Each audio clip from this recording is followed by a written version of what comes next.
The government have said that there's going to be votes at 16 at the next general election. Now, most people think that the next general election is going to be in 2029.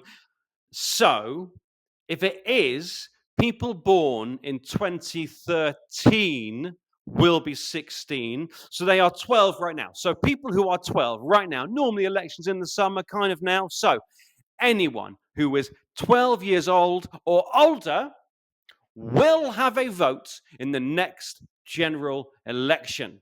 Now, why is that a good thing? It's a good thing because we get more openness, more conversations, more points of view, more perspectives. And young people are not stupid. They deserve to have their voice heard. You also get the opportunity to be at school during your first vote so that in tutor time or in some other lesson, you can go, look, this is what this party thinks and this is what this party thinks.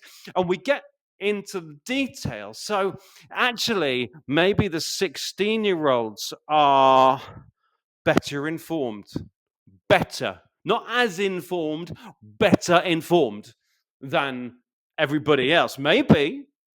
What's bad about it? I suppose people will say that at the age of 16, you're not ready.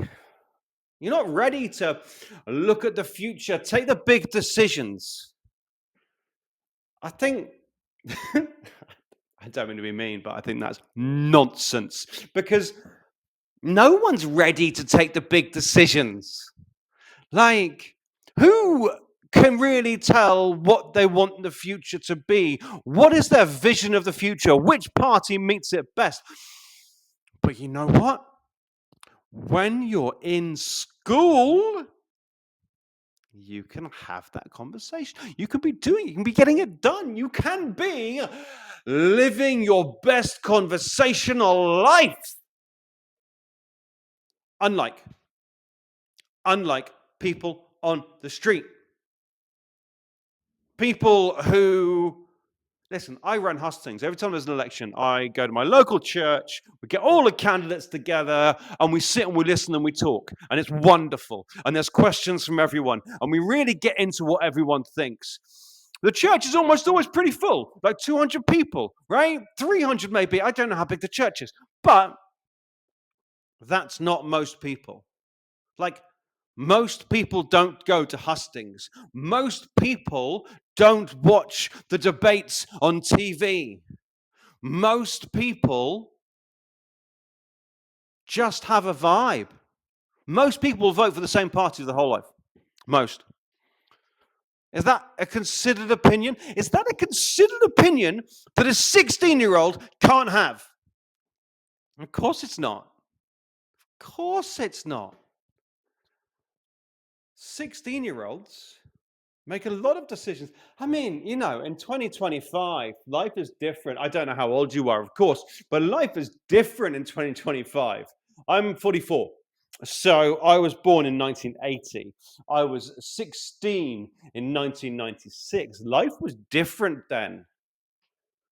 I used to, I was 16. We argued about whether we're going to go to McDonald's or Burger King.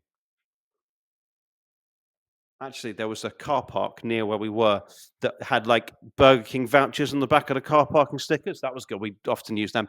But life is more complicated now than it was. 16-year-olds have more brain power. 16-year-olds have more decision-making juice in them than ever before.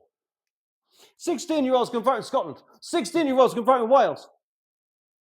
Why should a Welsh 16-year-old be able to vote and an English one not? Listen, this is where I'm going to get really controversial. Because I don't believe in vote to 16. I think that's like this nothinginess. I believe in votes at 13. Why vote at 13? Because that is 5 years.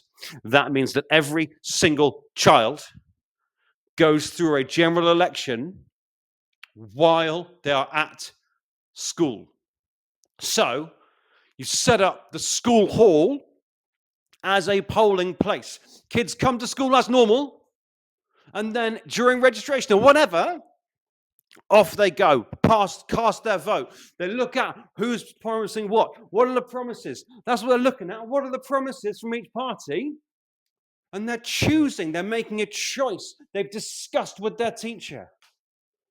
Yes, 13 is young. Yes, 13 is hard to picture the future of the country. But with their teacher's help, they are making more informed decisions than anybody else. And they're only a tiny minority, right? 13-year-old votes won't massively change the results of the country. They might change the results in some places, but you believe in democracy. Do you believe in democracy? If you believe in democracy, you cannot be cross about people having their say. 5 years means you won't just get a general election. At your school, there's going to be an election most years.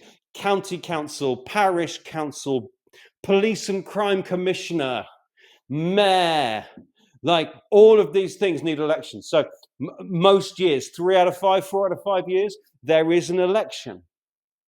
So every year, they get used to walking in and voting. It is part of their daily routine, part of their annual routine. So when they leave school, voting is just something you do. We've put it into the culture. Whereas right now, with votes at 16, most people will never have an election when they're at school. 3 out of 5 people won't have an election. It's 2029 election. If you're 15, you won't have an election until probably 2023, 24. So you miss out. So we're not changing the culture. We have a crisis in this country, a crisis in voting, a crisis of people not voting, and we've got to do something about it. I think the other good thing, the final good thing, I'll leave you in a second, the final good thing about it is that we will see politicians actively engaging with young people. They will want their votes. They will be going into schools. They're having hustings event like we do in churches. They will be putting out material in ways that is accessible to young people. And that doesn't just mean 16 and 17-year-olds. That means 18-year-olds, 19-year-olds, 20-year-olds who have been sorely let down by successive government, successive elections.